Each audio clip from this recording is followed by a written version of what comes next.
थारैनो जोबोद गोजोननाय मोनदों मानो होननानै बुङोब्ला दिनै जोङो नमिनेशन बिलाइखौ जों गथायबाय आरो दिनै बे नमिनेशन बिलाइ गथायनाय समाव आसामनि रायजोनि बिजेपिनि आफादगिरि भबेश कलिता बिथांजों लोगोसे गोबां मिनिस्टारफोर दङ आरो जोंनि इउपिपिएल दिल्लीनि गोबां दैदेनगिरिफोर दङ लोगोसेयै जोंनि रायजो राजाफ्राबो फैदों गतिके आं सानो जे दिनैनि नमिनेशननि गेजेरजों जोङो फैबाय थानाय जे बाय इलेक्शन बा उफ्रा बिसायख'थि बेवहाय जोङो बाव गोरलैयैनो देरहानो हागोन मानो होननानै बुङोबा नोंथांमोना मिथिगौ जे जोङो आसामावबो कोalition सरकार आरो बिटिसिआवबो कोalition सरकार गतिके बियो उप निर्बाचन जानायखाय एबा उफ्रा बिसायख'थि जानायखाय मानसिफ्रा रायजो राजाफ्रा सानो दे जाया सरकाराव दं बेनोनो भटखौ होनांगौ आरो नोंथांमोना नै साननैसोनि गेजेराव मोनसे रिजाल्टखौ नुनो मोनबाय जे वेस्ट बेंगलाव बिथांमोनाबो बाय इलेक्शन जादोंमोन वेस्ट बेंगलनि बाय इलेक्शनाव सरकारानो गासिबो देरहाजोबनो हाबाय गतिके आंबो दिनैनि सानाव बेखौनो होननो नागिरो जे आसामाव मोनबा जे उफ्रा बिसायख'थि जानो थांगासिनो दं बेवहाय गासिबो मोनबानि गेजेराव मोनबायानो जोंनि मित्रजोट सरकार बे देरहागोन बा कुनो डाउट गैया आरो लोगोसेयै बे 28 नम्बर गसाइगाव समस्तियाव आङो एबा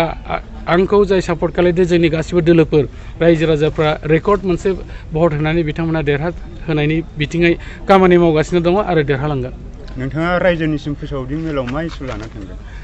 उफ्रा बिसायख'थि आलादाबाव कुनो मोनसे इसु गैया थेवब्लाबो जोङो जिहेतुके बेवहाय सोलायनायखौ लुबैदों आरो सोलायनायखौ हास्थायनानैनो दिनै प्रमद बर' बिथांनि दैदेननायाव बा नेतृत्वआव बा बिथांनि चिफनि जे मोनसे खामानि मावनाय बिथांनि जे मोनसे सान्थौखौ लानानै आवगायनाय बेवहाय जोङो परिबर्तनखौ नुदों आरो लोगोसे बेनिखायनो जोंनि मेन इस्युआ जागोन मा जौगाथाय डेभेलपमेन्ट खारन जों नुबाय जोंनि गोबां ओनसोलाव दिनैसिमबो जौगानायखौ जों नुनो मोनाखै जायगा जायगा दा बेखौ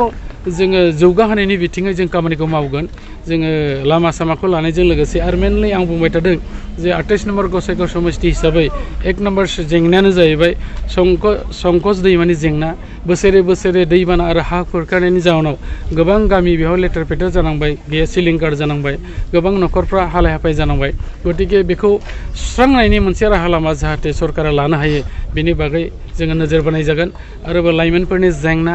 आरोबाव जोंनि उइमेन्सफोरनि जेंना आरो जोंनि आबादारिफोरनि जेंना बिदिनो बिभिन्न जेंनाफोर जेफोर दङ बेफोरखौ सुस्रांनांगौनि थाखाय देरहालांखांनायनि उनाव सरकारजों थाफानानै आं बेखौ खामानि मावनो नाजागोन आरो निश्चय आं सानो जिहेतुके स्टेटआवबो आरो जोंनि काउन्सिलावबो एखे माने कोalition सरकारानो दङखाय सुस्रांनो हागोनखौ आं मिजिं